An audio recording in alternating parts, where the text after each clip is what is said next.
Oke, daon nih.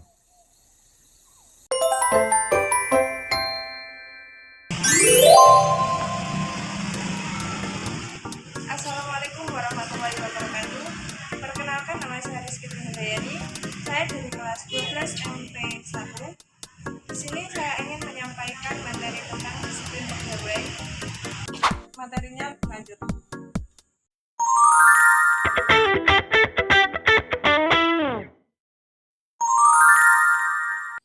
Apa itu disiplin pegawai? Menurut Kamus Besar Bahasa Indonesia atau KBBI, disiplin adalah tata tertib, ketaatan atau kepatuhan kepada peraturan dan bidang studi yang memiliki suatu objek.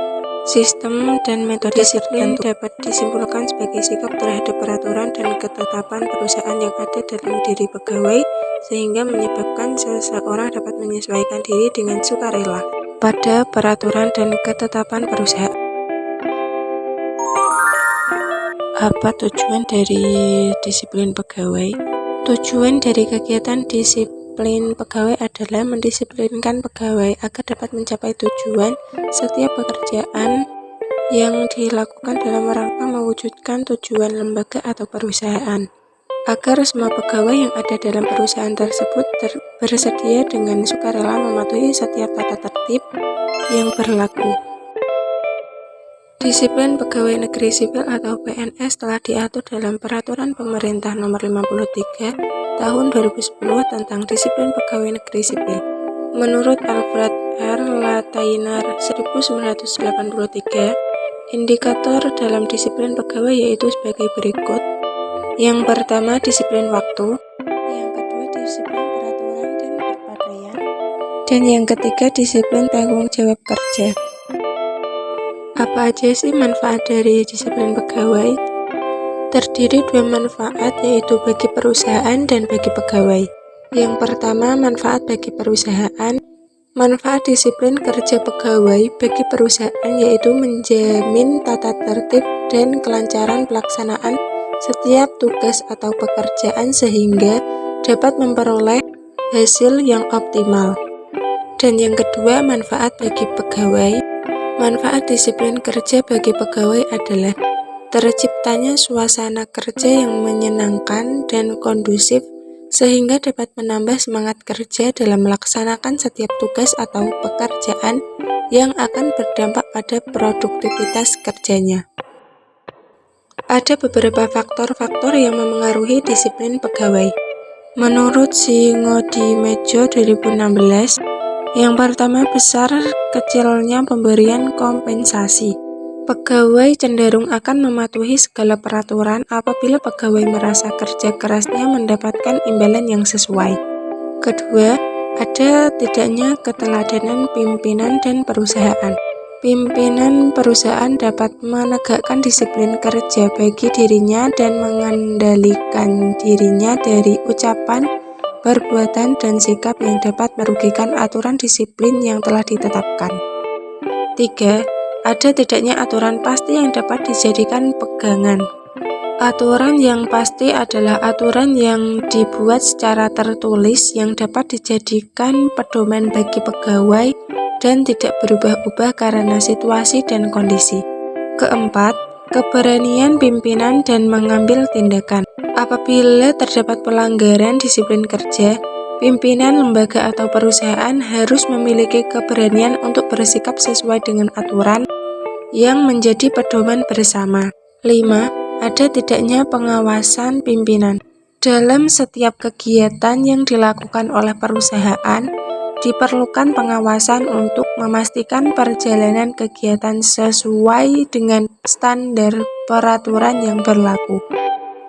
Keenam, ada tidaknya perhatian kepada para pegawai.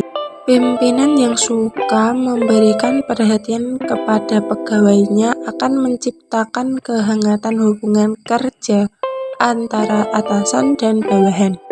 Dan yang ketujuh, adanya kebiasaan-kebiasaan yang mendukung tegaknya kedisiplinan. Poin A, saling menghormati apabila bertemu di lingkungan pekerjaan. Sebagai contoh, bertegur sapa, berbagi senyuman, dan berjabat tangan. Poin B, melontarkan pujian sesuai dengan tempat dan waktunya, sehingga para pegawai turut merasa bangga dengan pujian tersebut. Poin C. Sering mengikut sertakan pegawai dalam pertemuan-pertemuan yang berkaitan dengan nasib dan pekerjaannya. Dan untuk poin terakhir, memberitahu rekan kerja ataupun bawahan apabila ingin meninggalkan kantor atau tempat berkumpul dengan cara menginformasikan tempat tujuan dan urusan. Ada 3 bentuk disiplin pegawai, yaitu 1. Disiplin preventif.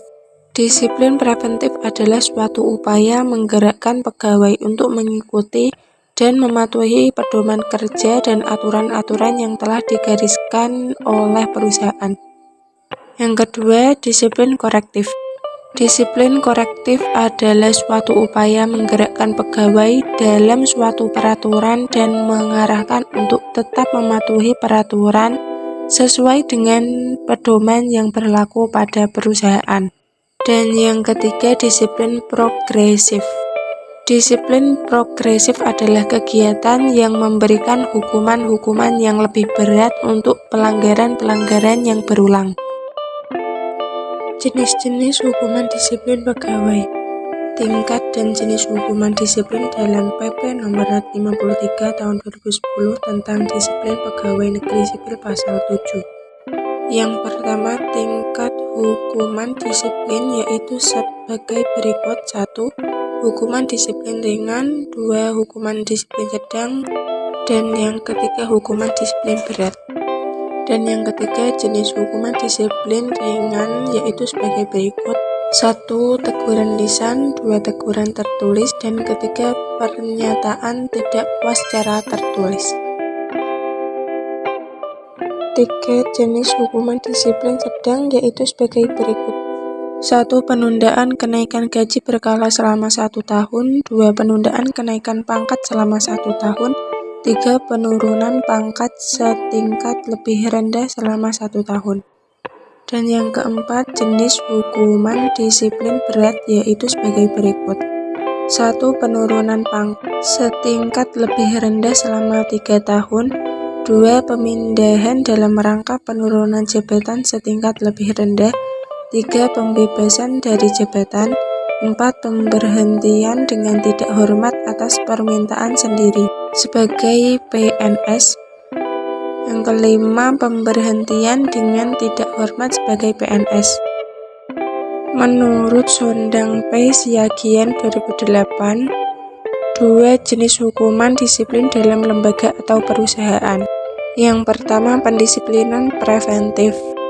Pendisiplinan yang bersifat preventif adalah tindakan yang mendorong para pegawai untuk taat kepada ketentuan dan peraturan yang berlaku serta memenuhi standar yang telah ditetapkan.